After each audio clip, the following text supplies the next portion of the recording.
Check.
Yeah, and then I'll give it to you.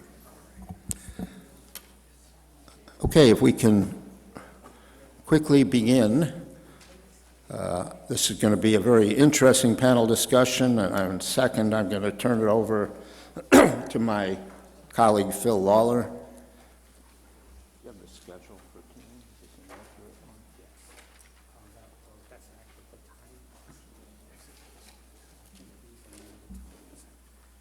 I'm supposed to be able to read that? Yeah. All right, we're going to start this 3:15, try to go till, what time did we say, Phil? 4:30, and then we'll go into the discussion groups till 5:30, and then hopefully some of you will join us for drinks where we had the reception last night, and I'll talk more when this panel discussion is over about the program for tomorrow. So I'd like to turn this over to my colleague Phil Lawler, who... Thank you, Stan. Again, as Stan said, I'm Phil Lawler. I work with Stan and Larry and the Sovereign Challenge team. New to their team just this year, so this conference is sort of my maiden voyage. I have many friends, though, working at SOCOM for about 6 or 7 years. I've been a participant and a supporter of Sovereign Challenge all along. It's as I'm on my maiden voyage, I'm especially delighted and ask you to join in my excitement in welcoming our afternoon panelists. We have a sort of a large panel here, our own little network, and and I hearken back to Admiral McCraven's talk this morning. This panel this afternoon sort of represents a slice or a cluster of the kind of networks we're looking to nurture for the value of cross-pollinating skills, authorities, resources, as well as the understanding. So a couple of the panelists, who I'll introduce here just momentarily, but when I first contacted them, or we did through the good graces of our partner, the Department of Energy, one of the 3-letter agencies Admiral McCraven pointed on that big palette before, we have a liaison officer up there he's actually in between. We have a new guy who's coming into the office, so he's not with us today. And through his counterpart from the Department of Energy at our headquarters, Ms. Kim Mickus, we came up with this idea that has a bit of genius to it, and I'll tell you why. But first, as I said, a couple of our guests from across the ocean, across the planet, when I first called them, they were very happy to come, and we welcome you. And I know from Mr. Livsich from Lithuania, it's your first time to the United States. So again, we're honored that you spend your first time with us. But he said, I sent him then the agenda, and he said, I think you have me the wrong guy, or I'm coming to the wrong conference. I don't work on illicit networks. I do nuclear security. And and in fact, Mr. Livsich is hosting a nuclear security conference himself next week in Vilnius. But as we sort of portrayed earlier today and throughout the conference, and the reason we do Sovereign Challenge, in fact, you are helping us to learn and understand the illicit networks so that we can address them better. your own special niche of illicit networks, but as Mr. Glennie just showed us, and as we certainly can anticipate, and we already see happening, they're interlaced themselves, whether they're trafficking people, drugs, all these other things we have to worry about. Now yet another one that we started worrying about 70, 80 years ago is nuclear materials. The other thing, those of you in the audience and many of your colleagues in Washington have been asking us for years with Sovereign Challenge. This has been a dialogue at the strategy policy level. And so this is very interesting, it's very important, but some of you say, but is this going to save some lives this year, today? You know, this is good to know, and we do want to get understanding, but then we want to do something about it. We want to operationalize it. So our panel today is meant to sort of focus on this niche of nuclear security, and our colleagues are bringing to you, they're showing you a framework of how these networks tie together and how they manifest in threats that are sometimes tied to or even totally different from nuclear security. But they also have some programs and operations that they'll invite you to also join in a partnership. So this is our intent today. This is why we have this construct of panels. We have with us Mr. Malcolm Nicholas, who will give us a perspective from multinational governance, from the United Nations level and the International Atomic Energy Agency, coming to us from Vienna.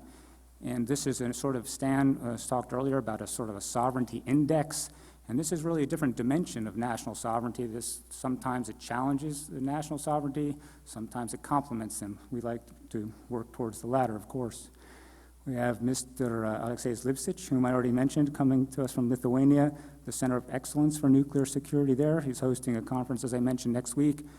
I know some of you are interested in that already. And we have Mr. Joel Kamande coming from Kenya, another partner nation through the Department of Energy, Chief Radiation Protection Officer there.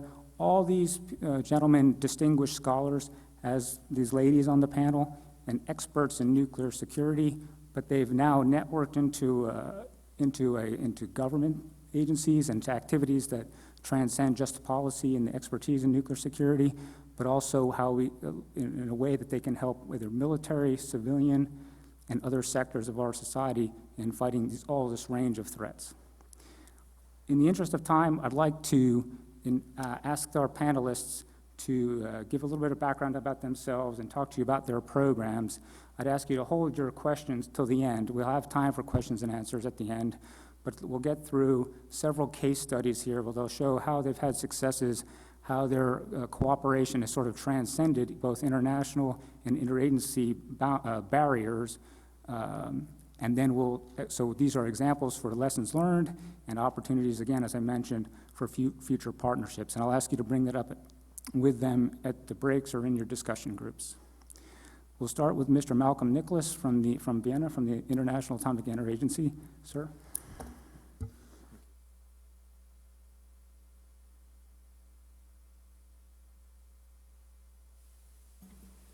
Okay.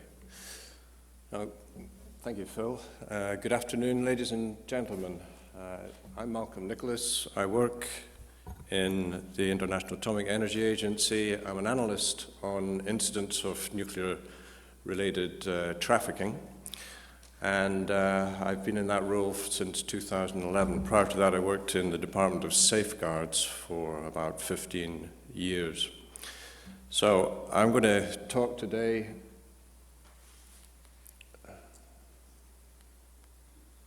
if I can get my remote to work.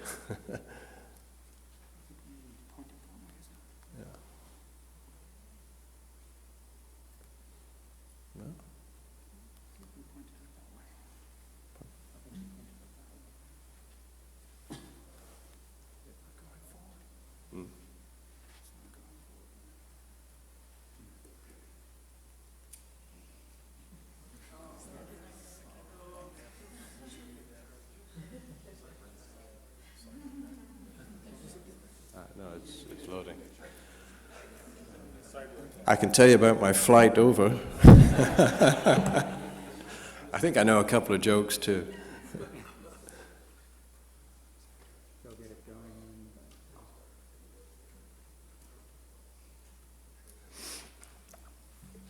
Well, anyway, just to save time, in this presentation, I'm going to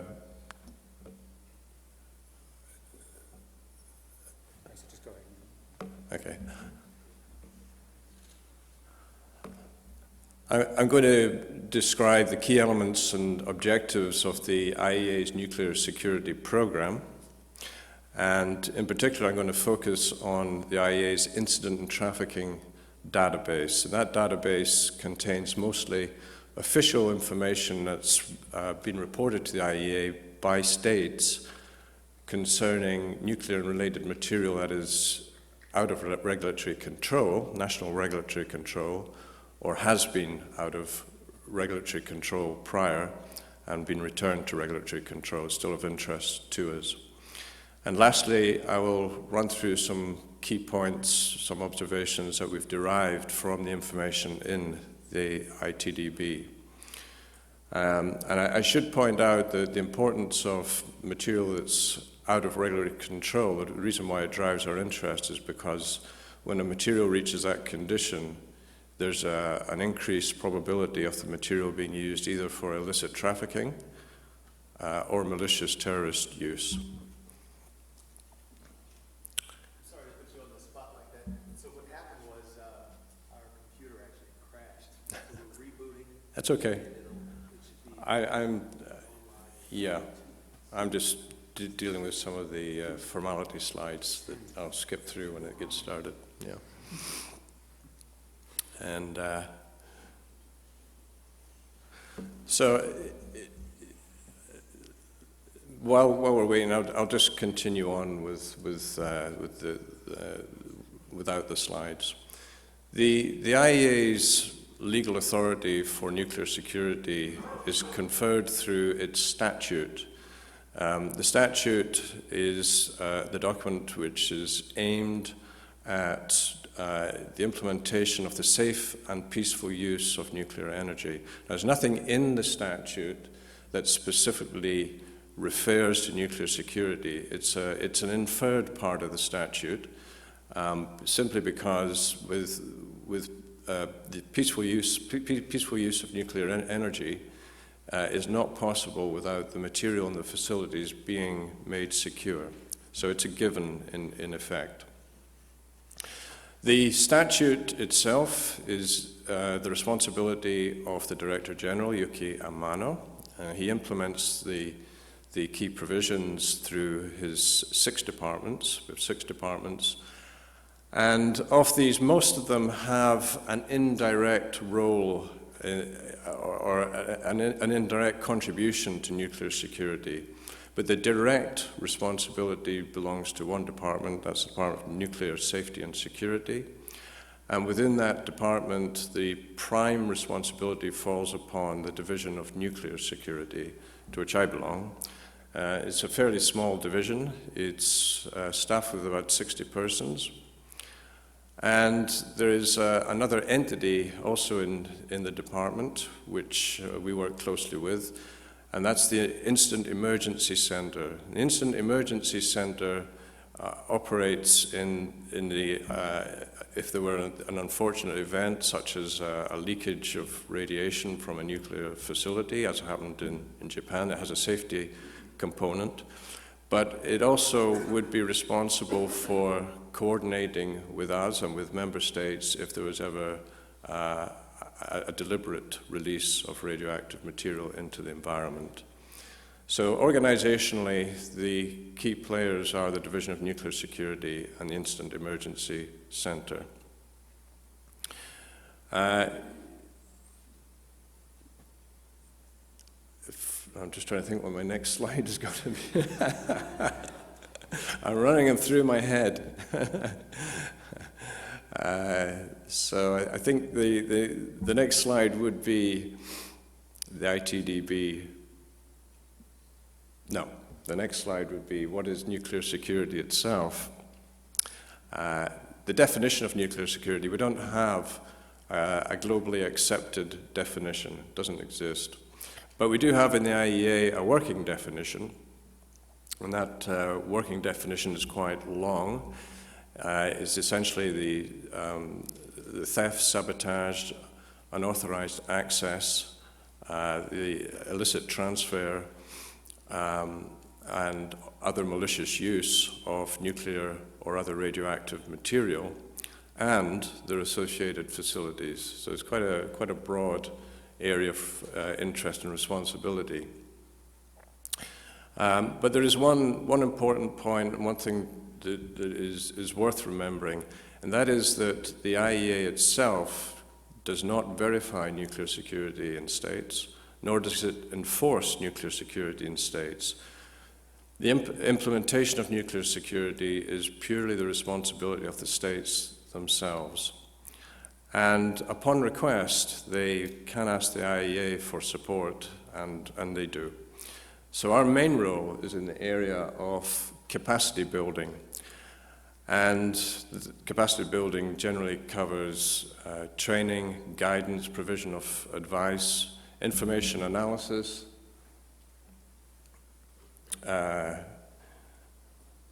so those kinds of services are what we provide upon request. Now I'll just catch up.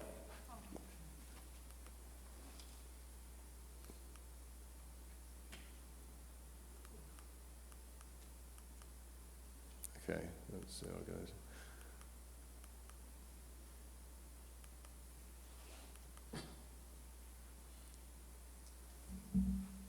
It's actually coverage. I've got my slide order in my head the wrong way around. So what do we cover in nuclear security? It's just a refresher. We cover nuclear material as specified in our statute, and that is uranium, plutonium, and thorium. And of course, the reason for that is that because those materials can be used directly or indirectly, depending on what specific form of material is in question, can be used directly or indirectly for the production of nuclear explosives. But in much lesser quantities, certain forms of uranium and plutonium can also be used to construct what we call nuclear criticality devices. And I'll talk about that type of device later in the presentation. And other radioactive material is what it is. Any other material other than uranium, plutonium, thorium that is radioactive. And these kinds of materials can be of concern. They can be used to construct what we call radiation exposure devices or radiation dispersion devices. So an exposure device could just be a lump of radioactive material sitting under your chair, irradiating someone or some people. And a dispersion device could be dispersed explosively into the atmosphere or through the water supply system of a town. And lastly, associated facilities covered by nuclear security are those that are used to store, handle, process, or otherwise any facility that contains any of the above materials in essence. Now, the implementation of nuclear security requires a robust national and international legal framework. And in the international legal framework, there's about approximately 20 legal instruments. So it's quite a labyrinth of legal instruments. And some of these are legally binding, but others are not. So that adds another layer of complexity. Virtually all of them address nuclear material. Half of them address radioactive materials, so they're not universal in that sense. Collectively, and that's the way to consider the legal framework, is to look at all these instruments collectively.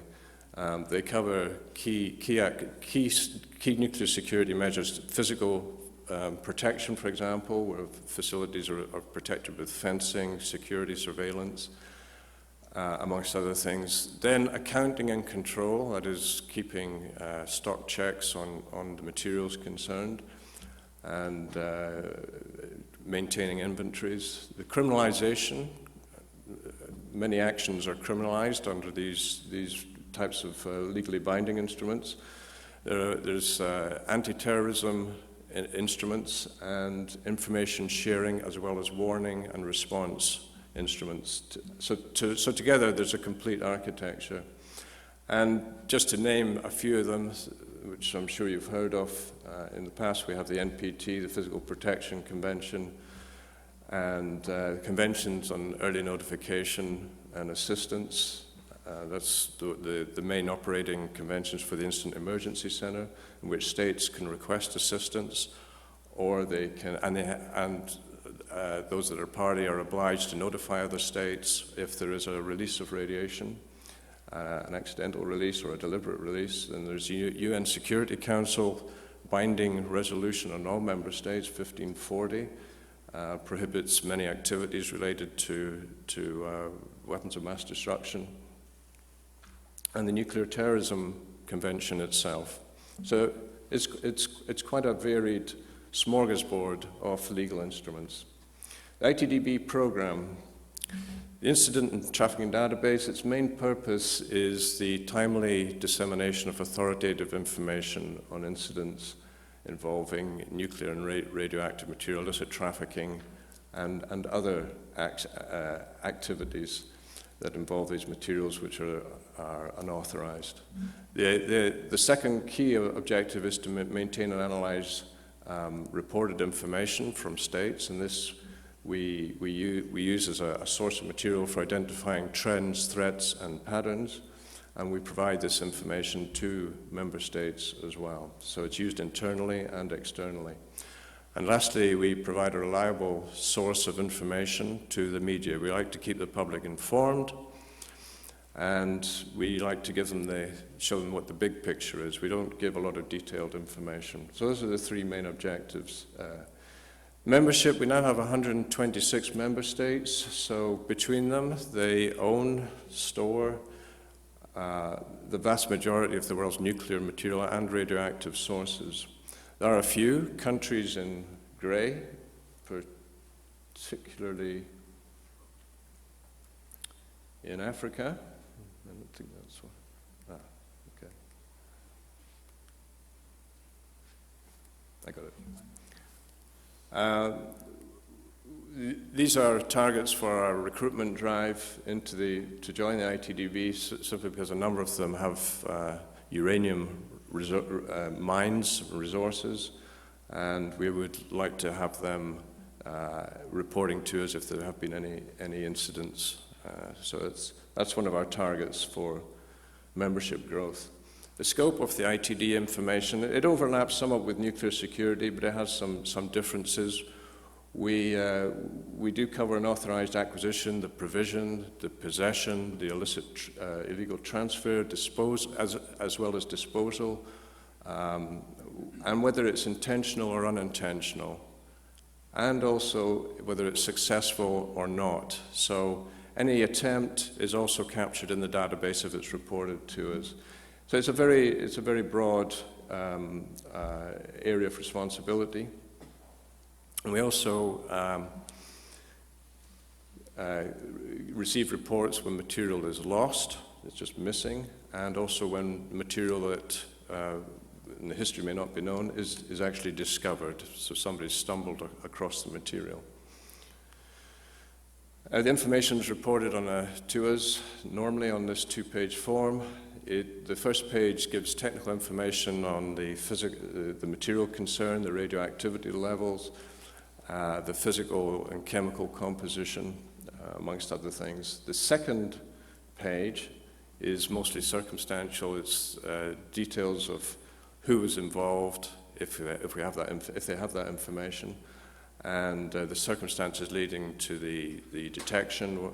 How was the material detected? How was it measured, and so on. So the physical transit routes as well can be included there. So this is more subjective information to complement page 1. Normally we receive information this way. The national competent authorities, that could be security investigation, a nuclear regulatory body, will report the information to the state ITDB point of contact, who then completes the INF, submits it to us. We register it as an incident. Then we disseminate it through our nuclear security portal, NUSEC, to elsewhere in the IEA, other interested departments, as well as all the participating states. It gets sent to their points of contacts, and some international organizations. We also use NUSEC to disseminate analytical products to the same participants. On the results of the information that we have, in terms of officially confirmed incidents, we now have about 2,500 in the database. And you can see here that there's been a dramatic rise over the, it was fairly level up until about 2000, 2001, then it began to rise and then fall slightly. Well, the main reason why it rose is because it's related to 9/11, when the international resolve to detect materials that are out of regulatory control increased, and also more states that may not have reported to us before are now in a more of a reporting mode. So then suddenly there was a dramatic increase as a result. That combined with the global establishment of, or expansion I should say, of detection systems globally. So with the enhanced detection system and the new reporting attitudes, I would say, amongst many states, we saw this quite substantial rise. Although it's fallen back, we know that these figures will probably rise in the not too distant future, because there's a lag between when an incident occurs and when it gets reported to the IEA, and based on past practices, I would expect this figure of 120 to rise closer to 150, 160 in the next 12 to 15 months. So it's still going to be quite large. Geographically, you can see that, I don't want to talk much about this, but you can see that a lot of countries have reported incidents to us. It's fairly well spread geographically. There are some regions which have reported many more incidents than others, many more countries, including the United States. It's difficult to conclude too much from that, or to be too specific in what we conclude, because the reasons can be that some countries have very good control over the very good operations to recover material, to detect material, and are good at reporting. It doesn't necessarily mean that a lot of reports mean there is a poor record in nuclear security. And vice versa, there can be countries that have reported very few incidents, and that could mean that they just have more incidents but are not reporting to us. But the key thing from here is just that there's a lot of countries that have reported incidents, 90 plus at least. And I also I'm not going to dwell on this. By the type of material, you can see that predominantly it is radioactive sources. That's the materials involved in most incidents. We are seeing more of this kind of material, radioactively contaminated material, which is typically in scrap metal shipments and detected in transit or at other facilities, and the least is nuclear material. Nuclear material itself, the two largest categories are the least sensitive kinds of material, depleted uranium and natural uranium, and the higher forms of low enriched uranium, high enriched uranium, plutonium are the least number of incidents, fortunately, and there could be good reasons for that. Probably the account and control of these materials is much more stringent, and it's more difficult to acquire. But the key thing here is that these have fallen out of regulatory control. Radioactive sources, I show you this. This is a way, we have to have a simplified way of categorizing sources. We've used this system, which is used by, developed by the agency's nuclear security group. We categorize the sources in 5 groups, and they are just a relative measure of the level of hazard that they have, ranging from extremely dangerous through to most unlikely to be dangerous. I say this was developed by safety. From a security point of view, we don't categorize any source as unlikely to be dangerous. All sources can be dangerous if used by terrorists. And by that classification, you can see that most incidents involve the lowest categories, 4 and 5. The highest, the most dangerous materials, categories 1 to 3, form the least number. But again, like sensitive nuclear materials, there have been a number of incidents involving these materials. We also look at incidents by these groups as well. It's another way of analyzing them. We have 3 groups. The first group represents criminality and can include illicit nuclear trafficking. The second group is more a reflection of how material is removed or lost from regulatory control. Thefts is a bit unusual. It does have an element of criminality, but at this stage we only count it as in Group 2 rather than Group 1. And in Group 3, it's the catch-all for everything else. So that includes mostly unauthorized shipments, discoveries of material, and unauthorized waste dumping. And the view from there is the largest group is Group 3, mostly unauthorized shipments and dumping of material. And Group 1 is the smallest, the criminality, illicit trafficking, but still significant. Key observations that we've seen in Group 1, the perpetrators of Group 1 incidents, it shows to us that these incidents that are poorly organized and resourced, and that makes them easier to detect and interdict. But we have seen a small number of incidents in which it's clear that there's been a level of organization, criminal organization, and technical proficiency as well. So there's some determined perpetrators. We also note that nuclear trafficking is primarily supply-driven. We rarely see any evidence of pre-planned buyers having been identified. But some who have conducted illicit trafficking, been arrested, and been released from custody at a later point have re-engaged in the activity. So there is, this criminal component does concern us. Nuclear material, as I mentioned before, the least number of incidents reported to ITV involves nuclear material.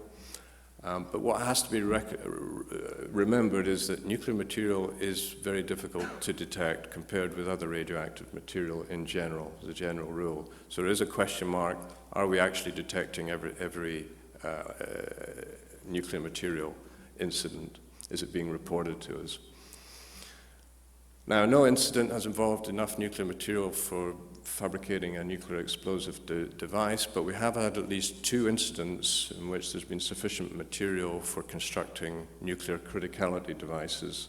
And just to flick forward, a nuclear criticality device, probably many different designs, but this shows you how easy it is. This was actually an accident that occurred in 1999. It wasn't even high-enriched uranium. It was just on the borderline between low-enriched and high-enriched. And essentially, 2 persons loaded up a vessel with, just poured uranium oxide powder into the vessel, and they achieved accidentally nuclear criticality. 2 died, but there were a number of houses, locations had to be evacuated as a result. So that was an accidental release of radiation. The object remained critical for, I think, 12 hours. So, and then had to be manually shut down. So otherwise it would have continued to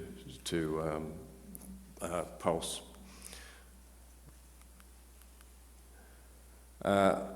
Again, on several occasions we've seen organized criminal groups that have acquired small amounts of sensitive material, HEU. And that doesn't seem to be of a threat, but the key thing is that we don't know if there's more HEU in the pipeline. We don't know if their access to HEU means that they actually acquired larger amounts and they have been stored somewhere. So that's something that we are very conscious of and concerned about.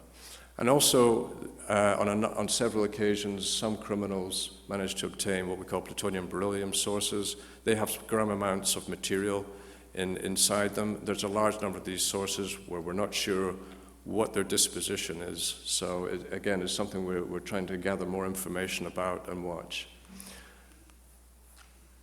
Radioactive material, in summary, again, CATS 4 and 5, that's where most incidents have occurred. There have been a few in CATS 1 to 3, the most dangerous sources. And this is what can happen with a CAT 1 to 3 source. This is actually a Category 2 source, I think. This is a Category 4, just on the borderline between CAT 3 and CAT 4, and it was a study of an americium-241 source released with 1 kilogram of TNT in Sydney, Australia. That was the model. So you can see it's quite a large area that was contaminated. Now, it may not have produced many, if any, fatalities if it had happened, but it would require a lot of money to clean up that kind of large area. So it can be very disruptive, it can be economically disruptive. And here's another example which we often use. It's the Goiânia event in 1987. This was, again, not deliberate terrorist use. It was an accidental acquisition of a radioactive source. Not a big source, used in teletherapy. And you can see the effect.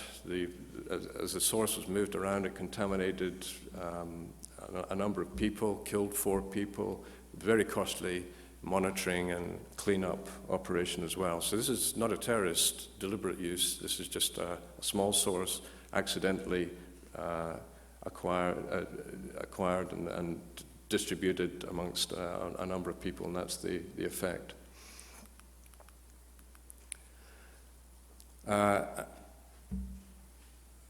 Other areas of concern for these categories 1 to 3, or 2 and 3 sources, is that a number of them are mobile. They're transported to oil wells, to industrial sites, and they seem to be vulnerable to being stolen indirectly with the vehicle that they're being transported in.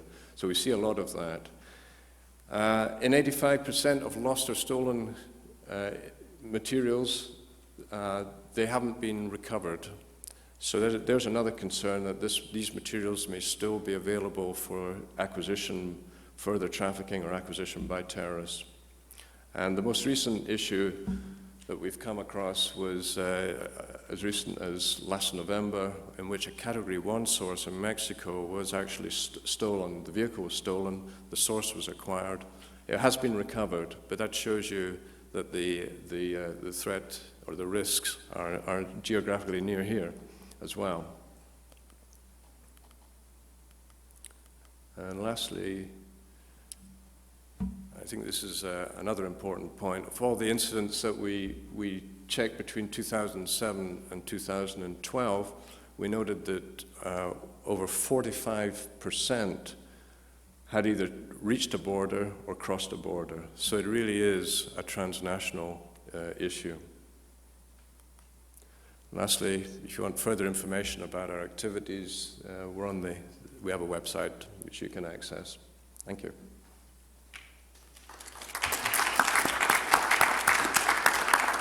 All right, thank you, Malcolm. And I think after the sobering afternoon, I could use a drink later on.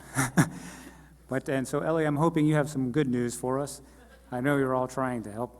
But, and I'll exercise a bit of prerogative here. Ellie is an administrator at the National Nuclear Security Administration under the Department of Energy. And one of the programs you and your colleagues will be talking about and inviting some partnership is the second line of defense. But I'm always curious when somebody names a program the second something, what is it you're seeing as the first line? So perhaps if you could weave that in, maybe it's already there. I appreciate it. Thank you, Ellie. Good afternoon. It seems very loud in my ears. Is it okay? Okay. So yes, my name is Ellie Melamed, and I'm the director of the second line of defense, and I will explain why we're called the second line of defense. It's an honor to be here and to be able to speak to you. I want to make the point up front that we are, and I think it falls in with the theme of this panel, we are one among a number of efforts that are focused on countering the threat of illicit trafficking in nuclear and radiological material. And this is a particularly nice panel to be on because we work with everybody on this panel. We have a very close collaboration with the IEA. We work with our Lithuanian colleagues. We have a deployment in Kenya. And of course, we work with our colleagues in other parts of the Department of Energy, National Nuclear Security Administration. So you really do see a kind of broad swath of a lot of people working together on this problem. So, the program I represent, the second line of defense, let's see if this works. Yes. What we do is work with partner countries all around the world to deploy radiation detection equipment. And I'll talk a little bit more about that, but the origin of our name really ties nicely with what Mr. Glennie was talking about. We wouldn't go back, I think, to the fall of the Berlin Wall, but we would go back to the breakup of the Soviet Union. And when that happened, very similarly to what, Mr. Glennie talked about, the sort of command and control of the enormous Soviet nuclear weapons complex loosened, and there was a tremendous fear about what would happen to the material and the weapons. And there was a strong organized collaboration between Russia and the US to begin to improve the security of this material in the light of sort of the breakdown of the government structures. And that program had a number of pieces. The original one was called Material Protection, Control, and Accounting. And we've always considered that work, the work of protecting nuclear material, nuclear weapons in sight, protecting it, and also consolidating material so that you can put it in a single site and protect it.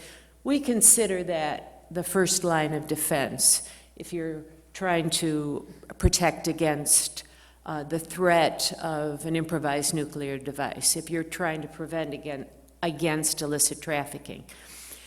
But we know that it isn't enough, that material's on the move, material has, to use a term that we have adopted from our IEA colleagues, material is out of regulatory control.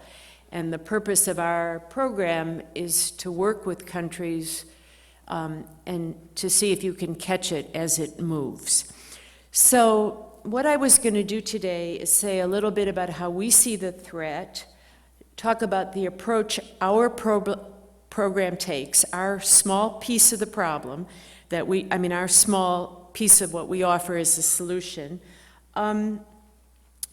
Talk a little bit, just briefly, about some lessons we've learned from our partners, and finally talk about a few key tenets of our approach that we would like to emphasize. So my first slide is just briefly on threat. I think we believe, and there is evidence, that terrorist groups are seeking nuclear weapons or to build an IND, and they have attempted to acquire materials and expertise. And there's a lot of nuclear weapons usable nuclear material out there. There's been tremendous work to begin to consolidate it, protect it, and the most visible and recent example, it was the summit in The Hague, the third of a series of nuclear security summits that took place at the end of March. And as I say, great progress has been made, but we're not done yet. There are still, there's still a real threat out there, and it's really impossible to know how much material is out of regulatory control. We just don't know.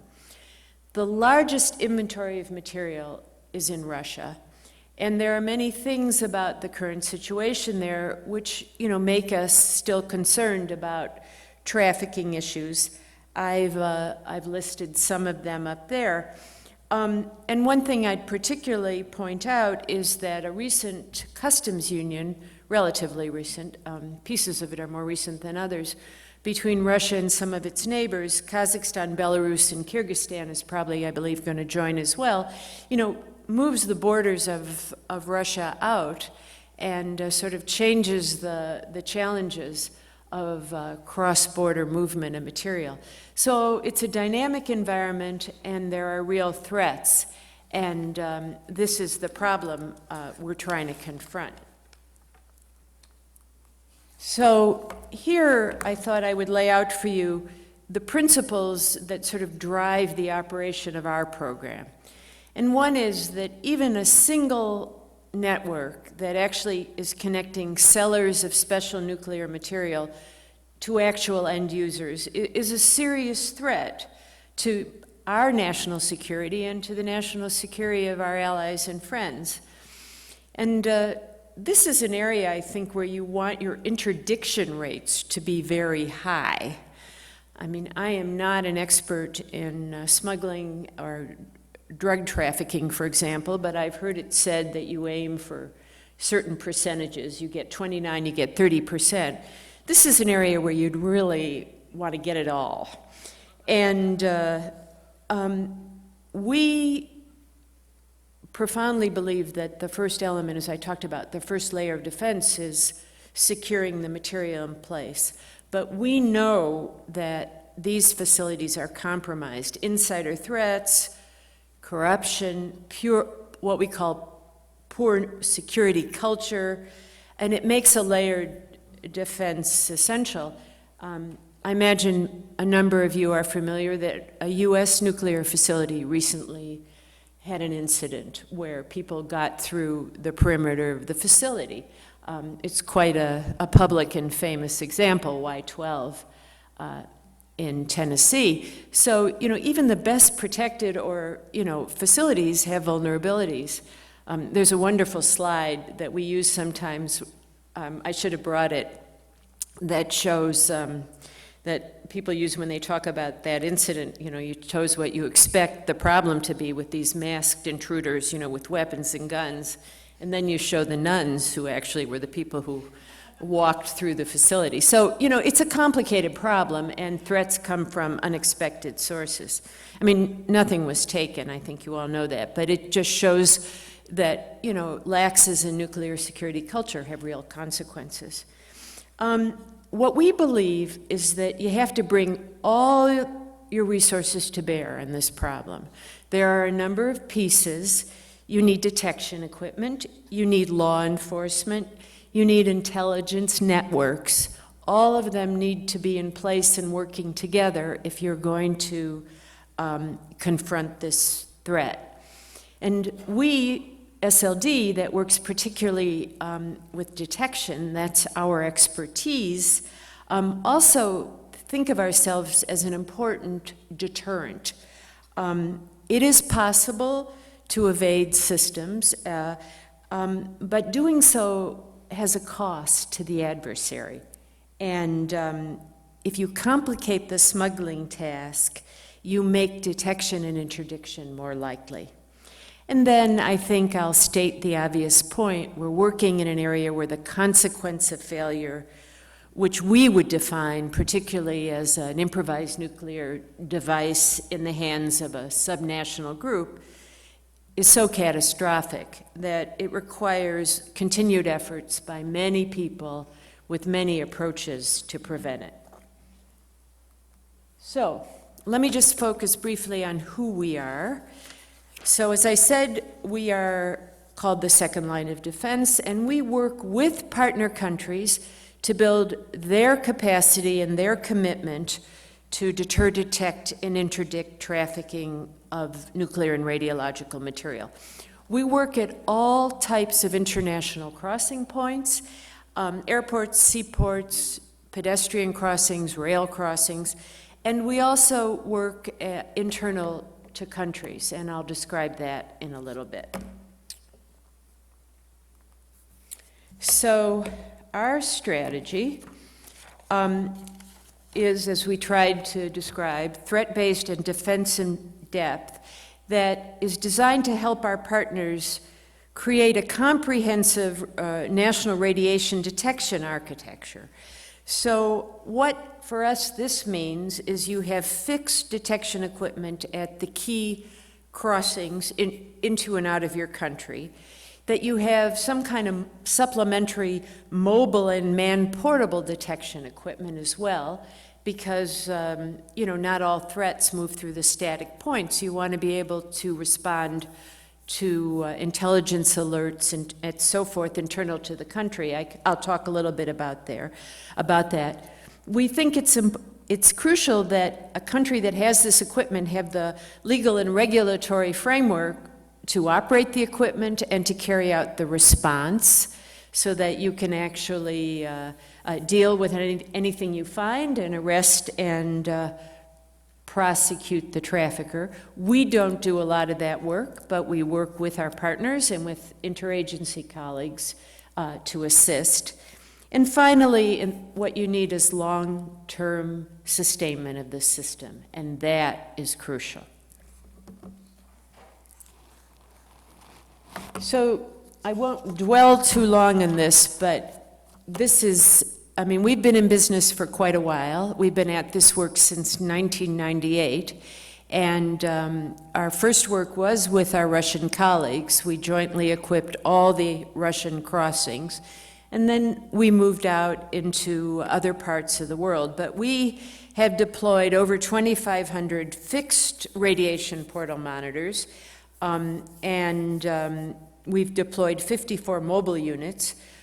We've worked around the world at 45 large container seaports. They're often known as megaports. You may have heard that locution. And then we have provided an extensive amount of training. We train in how to use the equipment. We train in CONOPS. We train in how to maintain the equipment. We do train the trainer courses. Training is a big part of our portfolio. And then we work with our partners and our interagency colleagues to carry out field training and technical exercises, so you can exercise the equipment, you can see if it works, you can create cross-border synergies. So here's just a quick slide of all our partners. I'm not going to go through this, but I would point out that we do see our work in 3 stages. We engage with partners, then we implement and train and operate and help for usually about 3 years, pay for the maintenance of the equipment, and then we seek to transition it fully to our partners. We are not a program that keeps people on the ground. The job is to build the capacity and to get out of the way. Although we have many tools to try and be helpful. We have a help desk, we'll analyze data, we'll consult on any problems that arise. But we do not maintain equipment or operate the equipment.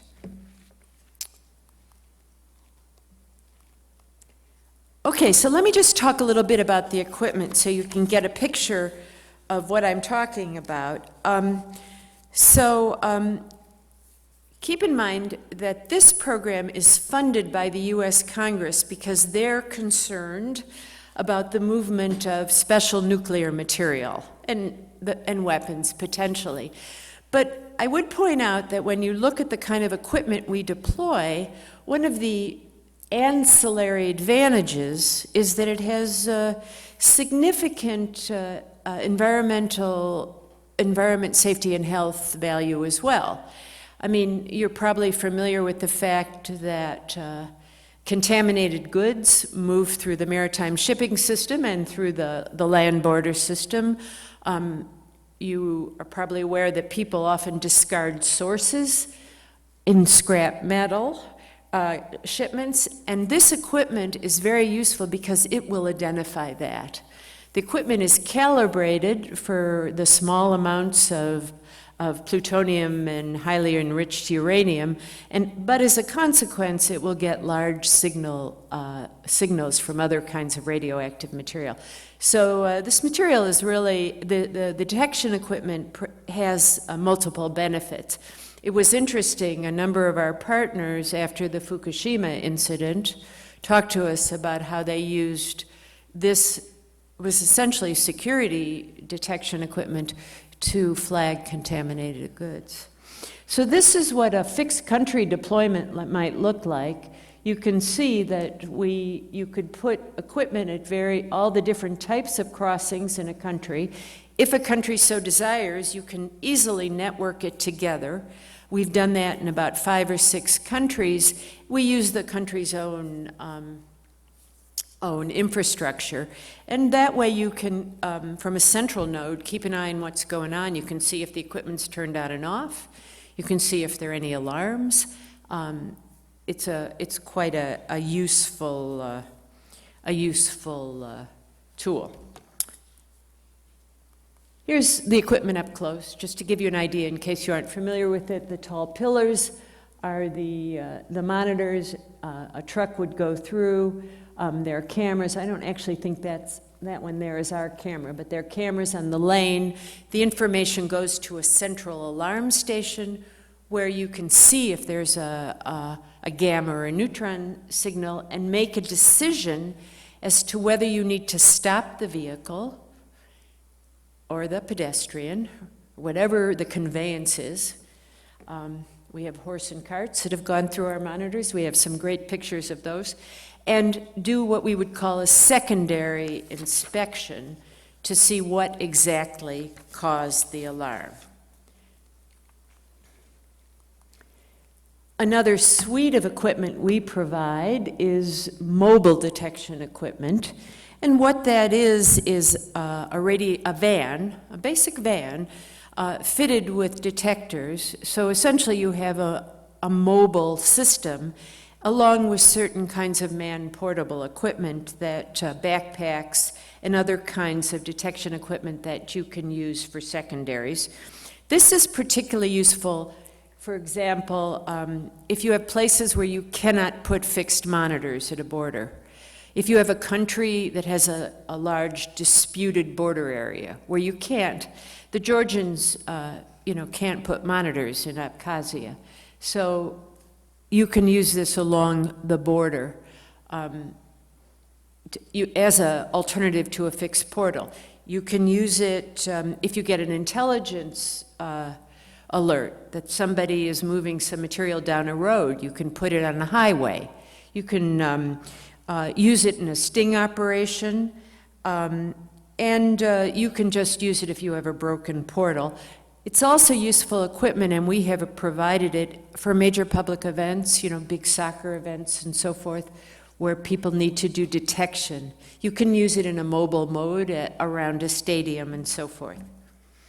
I would make the point here, an important point for us, that we in NNSA know a lot about detection.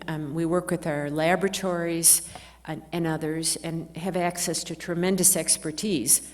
What we are not is experts in law enforcement. Nothing in the NNSA equips us to bring expertise in law enforcement. So when we provide the mobile equipment, which we often target to internal law enforcement officials in countries, we partner with our colleagues in the federal FBI, mentioned also in Misha's speech, because they, of course, bring that expertise. So the way the mobile often works is we'll deploy it, we'll provide the equipment, we'll train on how to use the equipment, and then once the country has gained some comfort with the equipment, we'll come in with our FBI colleagues who will provide training in, if the country is interested, in crime scene management, sting operations, investigative techniques. And essentially this kind of reinforces and extends the use of our equipment in areas where we ourselves wouldn't go. And we provide, of course, secondary equipment, because once the portal's alarm, you need to figure out what's causing it. I think if you're familiar with radiation, you would know that there's lots of it everywhere. And so there's a great deal of what we refer to as NORM, naturally occurring radioactive material. The classic example is a large container truck filled with bananas will alarm your portals because of the potassium signal. So you need to discriminate and figure out, is what you have NORM? Is it a pedestrian who's had a medical treatment? Or are you talking about a threat or a contamination threat? And the secondary equipment is the way in which you can figure out, locate the source, try to identify what it is, know when you have to call in more expertise. So I just brought a few quick examples that our partners that we've worked with have told us about, where they've used some of the equipment for some of this interdiction of essentially illicit networks, because it seemed relevant to the discussion here. There's a highly competent team in Georgia, the Georgian Radiological Material Interdiction Team, ARMIT, and there was an example in 2010 where they developed intelligence that some HEU, highly enriched uranium, was going to be smuggled from Armenia into Georgia. And one of the interesting things about this was the traffickers actually knew they were putting it on a train. There was a monitor there, and it was in a lead-lined cigarette case. But actually, the ARMIT, because they had intelligence, were actually able to, manage an undercover operation. They used the backpacks and some of the other handheld equipment that we had provided, and were able to seize the material and arrest the traffickers. So, it kind of shows how all these systems work together to, if you're lucky, to get the trafficker. Here was another example that we heard about from our Georgian colleagues, where again they had some information that there was a smuggler trying to locate a buyer. They used the backpacks provided with the mobile equipment to actually locate where they thought the material was being stored.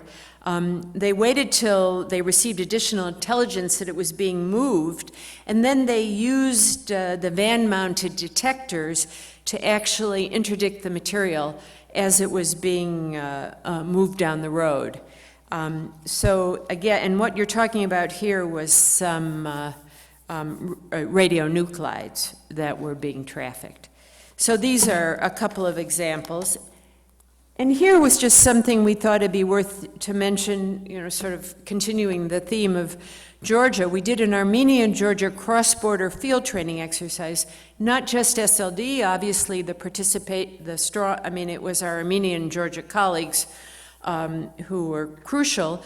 Our State Department colleagues participated, DOD colleagues participated, we had observers from Moldova, and we tried to simulate movement of radioactive materials by small criminal groups, and you can see we had a sequence of interrelated sort of activities: rail, green border, maritime, roadside, and checkpoints.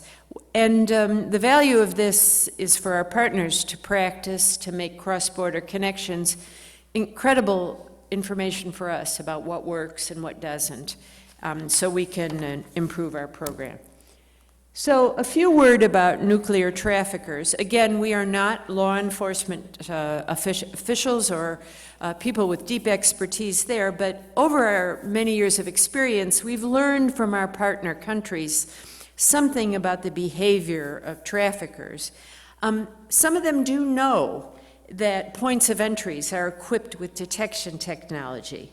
They might not really understand the specific capabilities. Often when they're questioned, they don't, but they know something's there.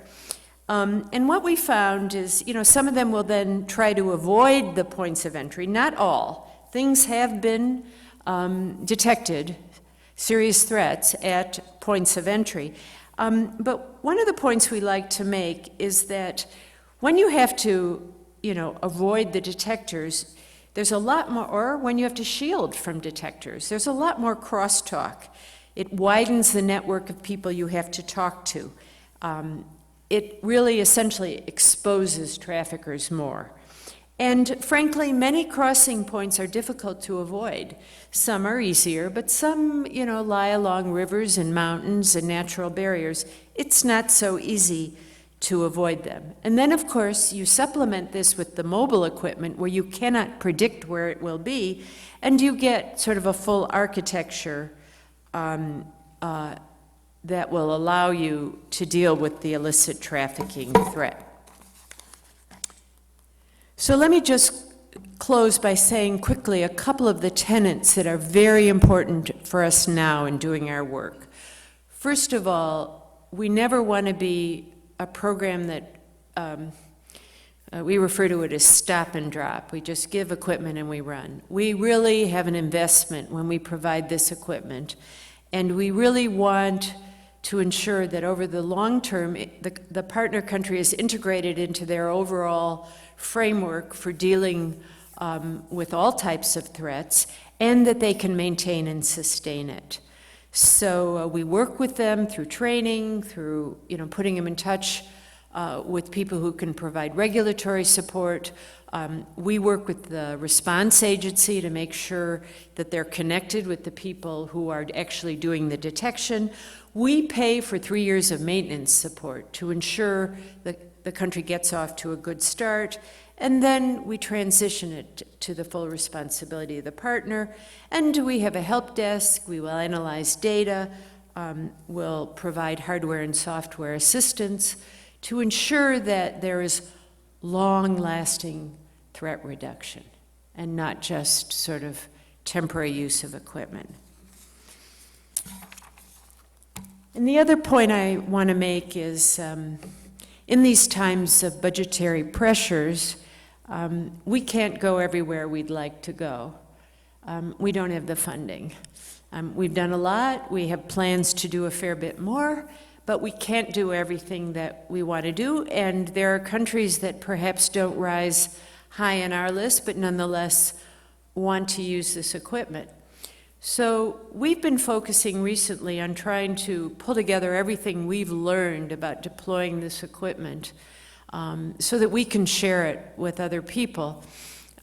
People who work with me will know that I have an absolute favorite quote. It's from Niels Bohr, the great Danish physicist, who says, "An expert is a person who's made every mistake you can possibly make in a very small area."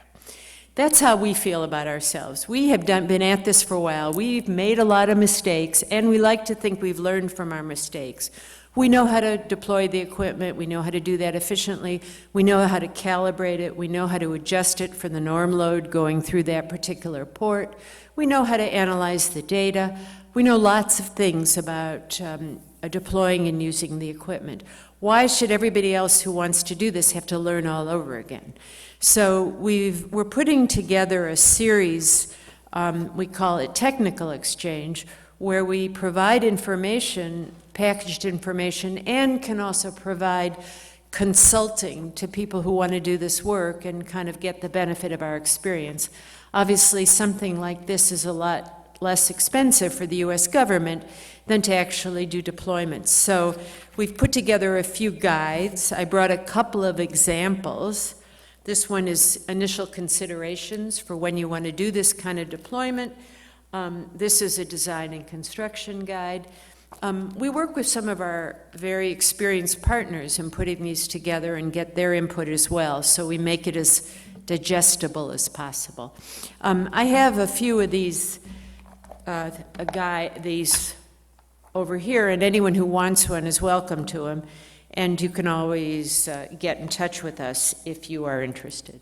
So I just close by saying, that we'll only make progress if detection systems are effectively sustained through strong joint maintenance and training efforts, that if we share all our international experiences, and this is one of the ways we work with our IEA colleagues who are a central node for sharing experience, and if these systems are integrated into a sort of country, regional, and global strategy for thinking together about how to detect and prevent illicit trafficking.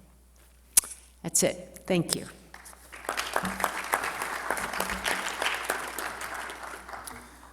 Thank you, Ellie.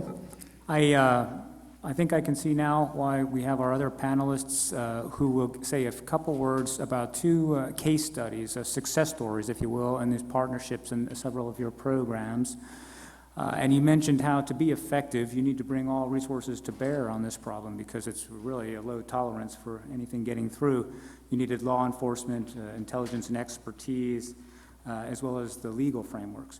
So I can see why you have our next panelist, Mr. Alexei Slivicic. I think you have that all in one man.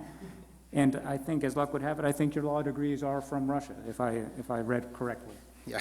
So we have a preponderance of wealth in Mr. Lipsich, as I mentioned, from Vilnius, Lithuania, director of the Center of Excellence for Nuclear Security. And, sir, the floor is yours. Good afternoon.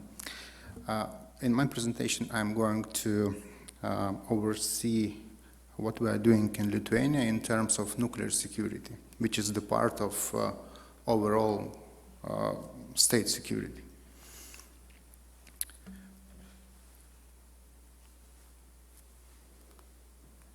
On this map, you may see the Europe, and the tiny dot is Lithuania. It's a very small country on the shore of the Baltic Sea.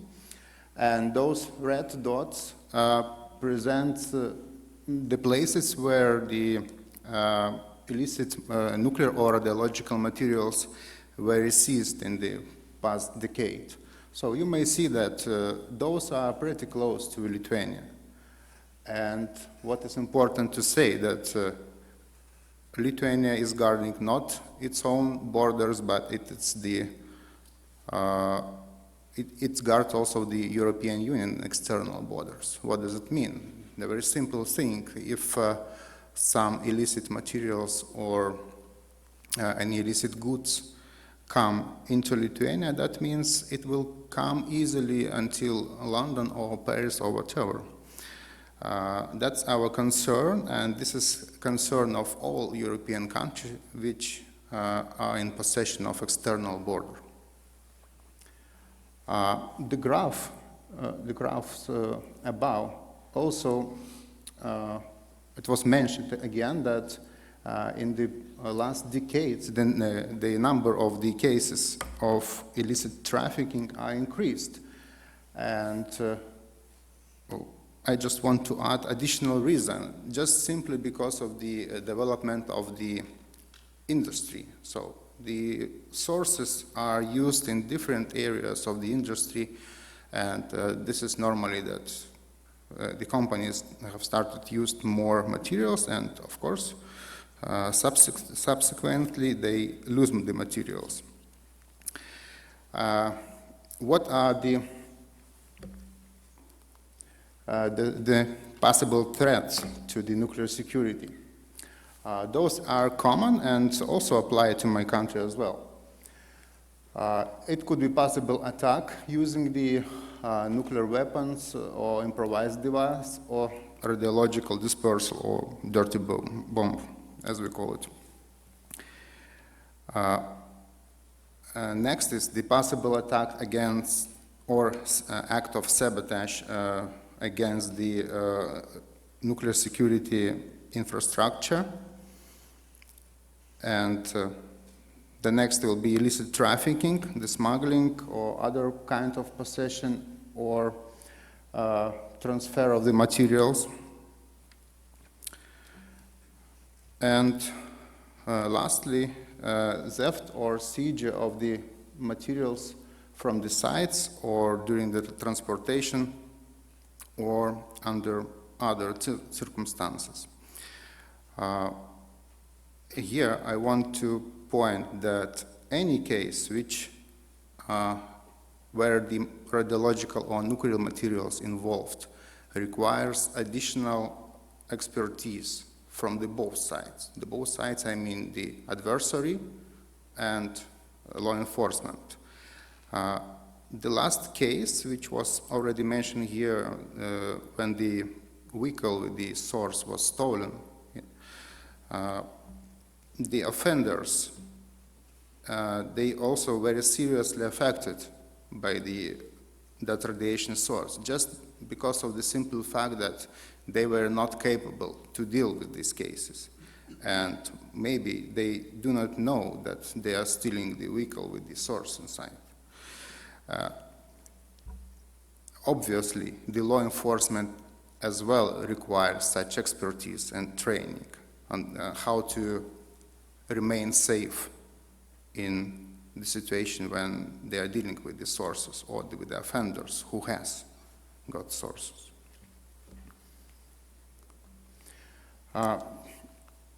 Well, this graph depicts all the spectrum of nuclear security measures which must be imposed by the states in order to ensure that all the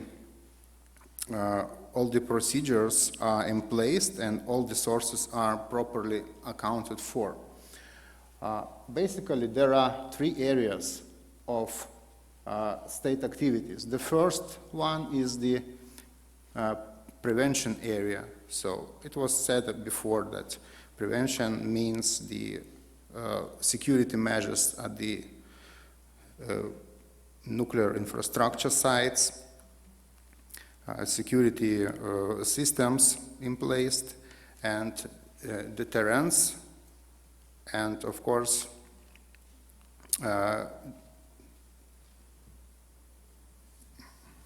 the threat assessment, which is a necessary measure in order to use available resources effectively. The next area is detection area, which means that those materials which are out of the regulatory control, either they are inland or they are coming through the border, must be effectively detected. And the third area is the area of response. If we have the case when the source is identified somewhere,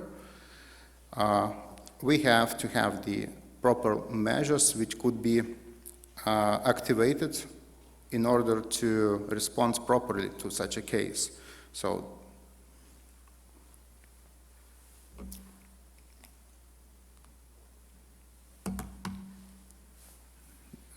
the main steps which government must take in order to have effective detection and response measures is, of course, establish the legal framework, starting from joining International Convention on the Non-Proliferation and finishing with the ordinary police officer job instructions or job descriptions, where there are special functions dedicated to the nuclear security.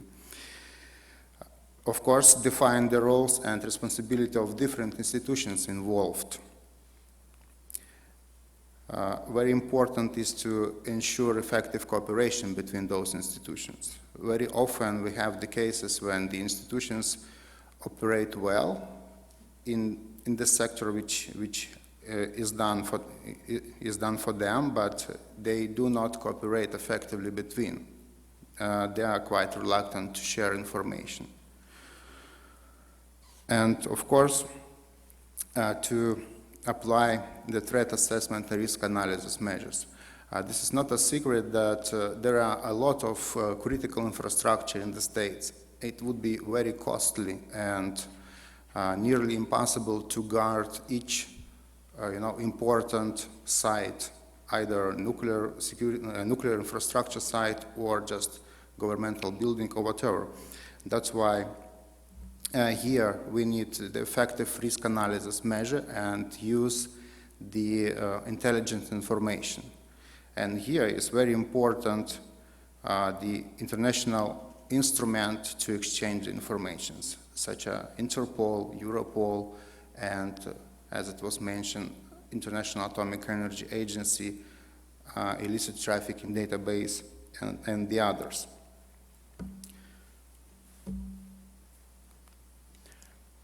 Here you see the Lithuanian case, institutions which are involved into the nuclear security. Well, those green are institutions who provide technical expertise to the others. So those are subject matter experts, radiation waste management, and Radiation Protection Center and national regulator. Those people who are in possession of technical and scientific expertise in that matter. Then red are the law enforcement. Those must respond effectively, and they are supported by those technical expertise and institutions. Then the government, of course, who provide the policy, the common policy and the legal basis. And a couple of institutions responsible for the mitigation of consequences if we have the release of radiation or contamination in place. And those institutions are joined by interagency working group. It's a quite recent invention in Lithuania, so we have established special institution for that reason. And these institutions this group consists from representatives of all those mentioned institutions. At least twice per 2 months we come round and we discuss all the problems which appear and do other things which allow us to cooperate between agencies effectively and not to overlap in our efforts and to use technical and personnel and other resources in sufficient way. And of course, which is important, the group provides annual report to the government. What is the situation with the nuclear security, what could be improved, and what are the following steps and the plans for the next year. As I am border guard officer, so I would like to bring your attention to the detection architecture. You see the map of the country, and those dots are the radiation portal monitors, those gates which you've seen before on the slides, and nearly 90% of this equipment was provided by second line of defense program, and as well, of course, we have this equipment deployed not only on the land border but also in the seaport since recently and in the airport as well. Those are the pictures of the infrastructure.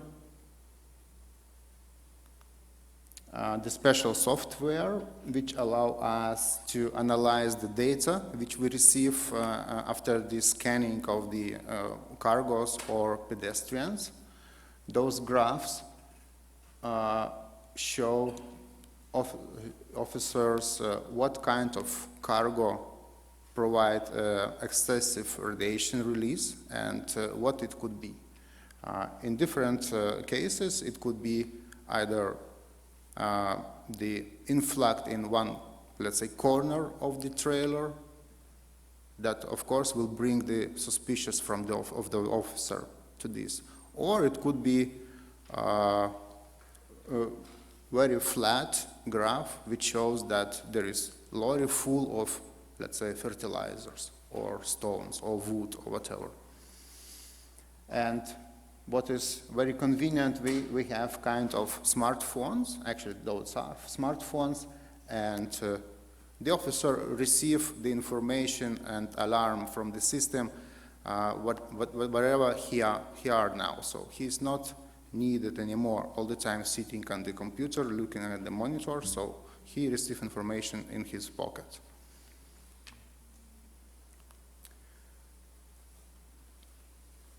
Very important is the area of the response. Actually, International Atomic Energy Agency has provided recommendation on that each state must have effective measures, special measures in order to respond to any act of detection of nuclear security events or other events when the illicit or unaccounted materials occur. Basically, National Response Plan help us to apprehend the offenders, to seize the source, and to investigate the case. Actors who participates, those are the first responders, like this is the law enforcement officers, expert support, of course, law enforcement are not scientists, and we need the support and advices from the expert matters, and coordination authority.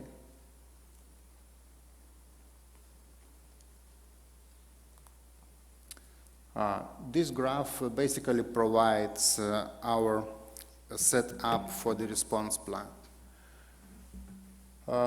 When we receive alarm, it could be received either from detection equipment or from intelligence information. We have to verify it. Basically, it's done by law enforcement officers, either at the border or inland by the police officer. And here we have to assess if the source is really dangerous for the public and for the officers themselves. If there is dangerous or more than 100 millisieverts per hour, the right part of the response plan is activated. So the most important is the safety procedures. So the source must be guarded and ensure that nobody is coming in the dangerous area. Then notification procedures are in place. So the local municipality and in some cases the neighboring country must be notified on the event. And then the emergency response plan is activated, and firefighters and rescue department is responsible for this part of operation when we have the danger to the public. If there is no danger to the public, the source must be located and identified. We have special equipment for identification of the source, which shows what kind of materials do we have right now. And investigation starts if we have suspicious that this is illicit, case of illicit trafficking, yeah. If we have offenders in place. And in this case, the prosecutor service is responsible for the leading of investigation. And the technical agencies are providing the support, scientific support, specific support to the investigation. And of course, during the investigation, the sources must be stored in special storage, and the ordinary storage where all the police evidence are stored is not fit anymore. So this is some specific issues which we have in such cases. And of course, it's possible that it is an innocent alarm. It's those are materials which normally contain kinds of radiation.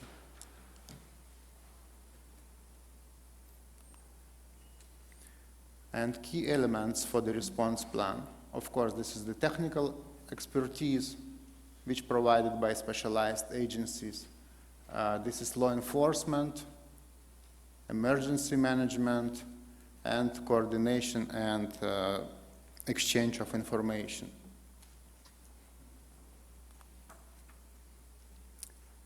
Now I wanted to tell you about the most significant case which we had in Lithuania in 1992. That was the theft of fresh nuclear fuel assembly rod. We have in Lithuania a nuclear power plant in Ignalina, and one day the rod was stolen. The guys just put it underneath of the vehicle and the lorry, and they just get away from the nuclear power plant. As I said, it was accomplished by insiders. Very often, speaking about criminal acts, we are looking outside, searching for somebody who are coming and who is unknown, although very often it's committed by insiders, but somebody who is working at the facility, or who has access, or who has good relationship with the guys who are working there. Then the rod was cut into small pieces and tablets in order to sell. The main motive was the financial benefits. And of course, the group, that was six men, they had the wrong conviction that this is very high demand materials on the black market. By the way, here you see this kind of rods with the fresh fuel. You see, this is the example how the nexus between simple criminal act and terrorism could be explained. So the people committed crime without any thoughts what could be the consequences of that. They really don't care who will buy this fuel from them. They just needed money, that's it.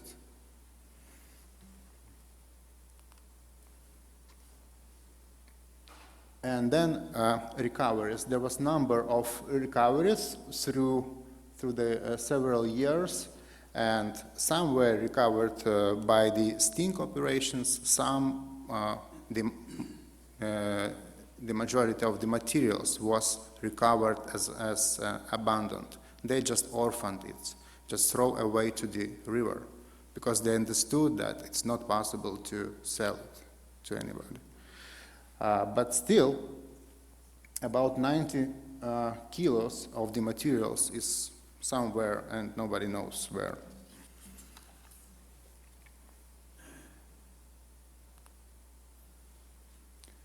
As I said before, in any cases when we have nuclear or radiological sources in the criminal case, let's say both sides require special expertise, and offenders and law enforcement as well. They need to develop comprehensive response plan. Yes, in that case, it was quite difficult to communicate between different agencies, because that was a unique case. Nobody knew how to deal with this, how to store these materials, which is already seized. And of course, need to establish the information exchange and international cooperation on these matters. We are a tiny country and we do not have many capabilities to perform, let's say, nuclear forensic, which is pretty different from conventional forensics. Nuclear forensics could provide information on the origin of the source, which is important. If somebody and somewhere will seize the source, the scientist may identify what was the place of origin of that materials, from where it was stolen or seized. And of course, need to exercise regularly response plan procedures. You see, people are moving, they're changing position, get retired, whatever, and then we have always to have this national response plan actual. And we, as a Nuclear Security Support Center,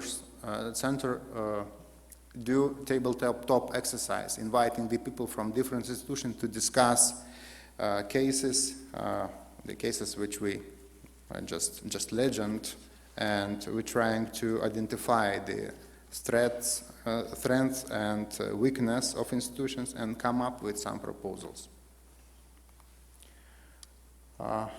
Yes, Lithuania is proactive in the matters of nuclear security, and our president participated in the nuclear security support summits. And after the summit in 2012 in Seoul, our center was established, as well the interagency working group, which I mentioned before, also was established at that time. And we, as a center, we are working mainly with the capacity building matters. So mainly we do trainings for the law enforcement officers, which are quite challenging thing. It's not easy, to train adult people. So they are quite reluctant, towards the training. But since they have certain responsibility within the nuclear security, they must go through the training.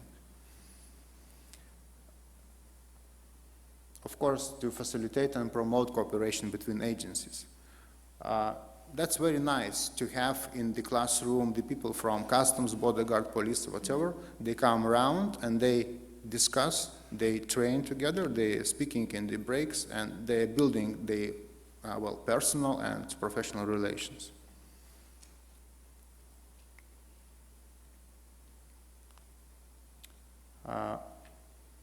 Some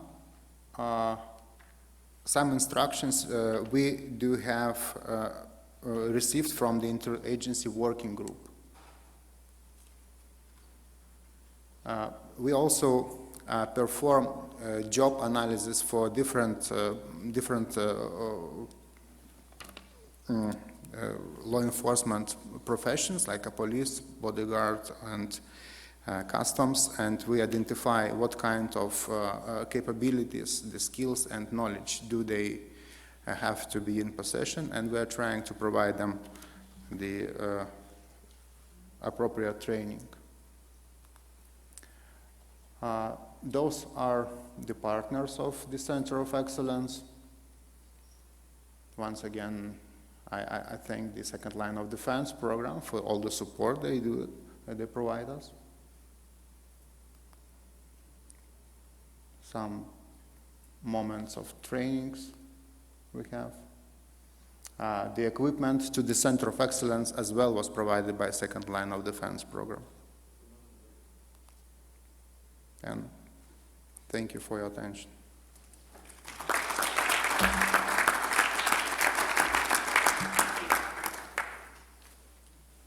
Okay, thank you, Alexis. And we have one more foreign partner to talk about his program or his case.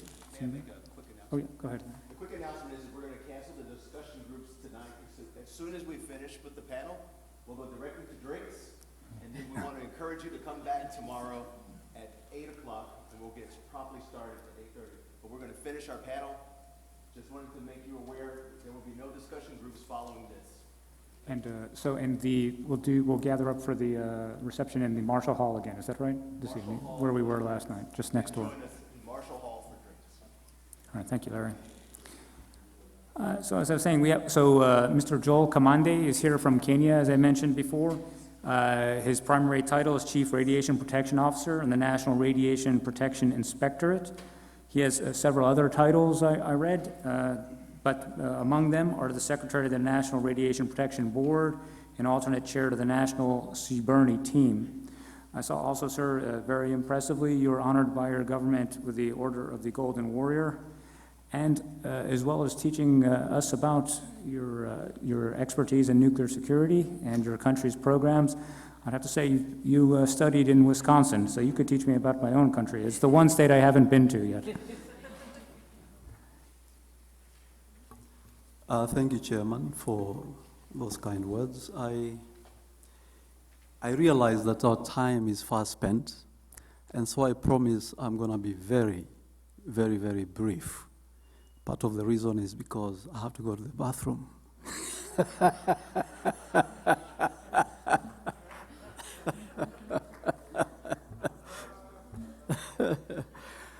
Well, as you heard, my name is Kamande, and I'm here to share very briefly our Kenyan experience with regard to nuclear security matters.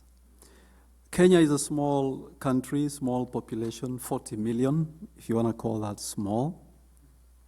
And sometimes we are forced to wear shoes that are bigger than our feet, being a small country. Kenya is known for runners, good marathon runners, and I must congratulate the US for beating the Kenyan men at the Boston Marathon. Let's give them a clap. Doesn't happen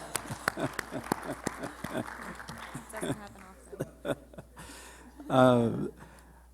We are very impressed with I think they have Obama blood in them, some of them. Now, Kenya is, and I promise I'll not show you slides, just for a change.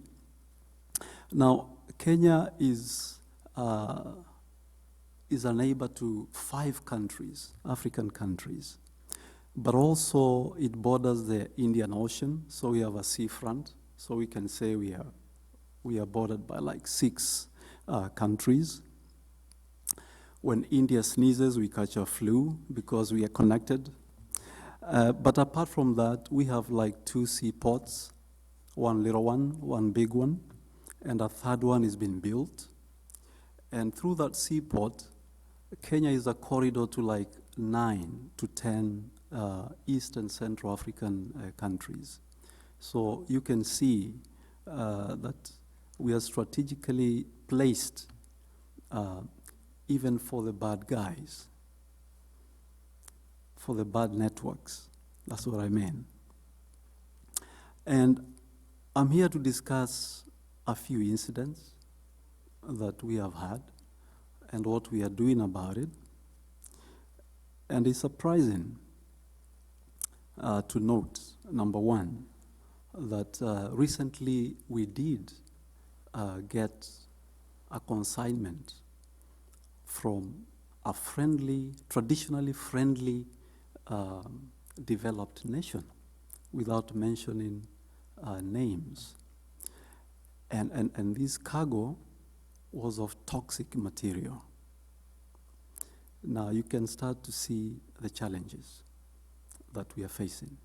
Here is a traditionally friendly nation, and from its ports, we receive a consignment of toxic material. Amazing, isn't it?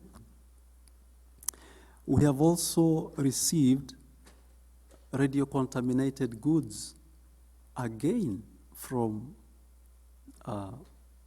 the ports of origin in a friendly, traditionally friendly, a friend of Kenya. Now, there are many questions around this, very, very many questions. Who is behind this? What are the reasons? And there are more questions than answers, trust me. Some of these have been reported on the ITDB forum, as has been discussed by the IEA official. And we keep wondering, are there some unscrupulous businessmen and women who have infiltrated trade systems, both in the developing world, in the developed world, and everywhere? Probably their motivation is business, money, and what have you. However, you see, these could be networks that can also easily be used by illicit networks once they know such groupings exist. And that is our worry, because yesterday and today, Kenya has been mentioned as having been a target of terrorist activities. And we are also worried about this kind of incidents, And so I thought I'll bring this up front to my trusted group of network, you know. And that's what we are doing here, creating trusted networks, isn't it? Yeah, so I believe we are a trusted network of mine. And so I thought I would share that with you. And probably with that, we can relook where we come from as to the trade practices that are taking place, because it's worrying to see that some type of cargo can come actually from a developed nation. We have also had to deal with the theft of radiation sources. And again, the question is why? Why? We have also had to deal with the sale of substances within the country that originate from other African countries, without mentioning names. And, you know, in our custody, we've got sources of yellow cake and other materials that we don't know what they are, because like our friends, you know, the nuclear forensics is an area that is yet to be developed. And so, being a small country, we are grappling with these issues that you would imagine that would occur in some other countries and so on. But I'm glad that we can fall back to the trusted network of this challenge. And thanks to the gentleman who created the sovereign challenge. Thank you even for inviting us to this. Now, as a regulator, I promise I'll be very brief. As a regulator, our work, therefore, the Radiation Protection Board, is to prevent, at times, do promotive work and supportive functions in a way of controlling the possession and use of radioactive materials and related activities. And now we're moving further to controlling, in general, the CBRN materials. And therefore, the government has put in place a national CBRN team. For those of you who may not know what CBRN is, that is chemical, biological, radiological, and nuclear materials. Now, there's a national team that has been put in place so that it becomes a center of excellence to offer technical support services to the trade authorities in the country. Our aim, ultimately, is to be a source of the dual-use item lists to the trade authorities in Kenya, so that this can be regulated in a proper manner. And also, the CBRN national team, as a technical support organization, will also offer its services to the National Disaster Operation Center in case of radiological emergencies and other emergencies that concern chemicals and biological and other toxins. Now, speaking directly to the radiological and nuclear security, the Radiation Protection Board has put in place what we are calling the Nuclear Security Coordination Center. There are very many initiatives that have come up. One of them, the SLD, we like to call it Megaports Initiative. Thanks to the US for installing some of these at Port Mombasa. Using it, we have been able to identify contaminated goods, as part of our secondary benefit to this program.